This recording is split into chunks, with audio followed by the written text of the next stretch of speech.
generation M12 fuel hammer drill.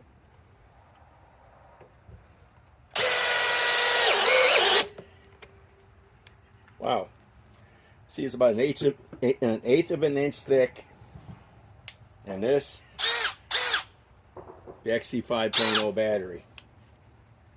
And while the Flex, the regular 2.5 18650 cell down to 3.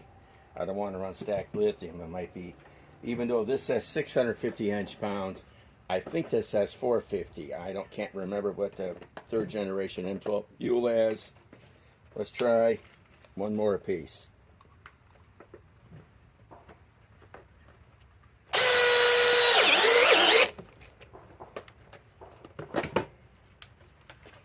Okay.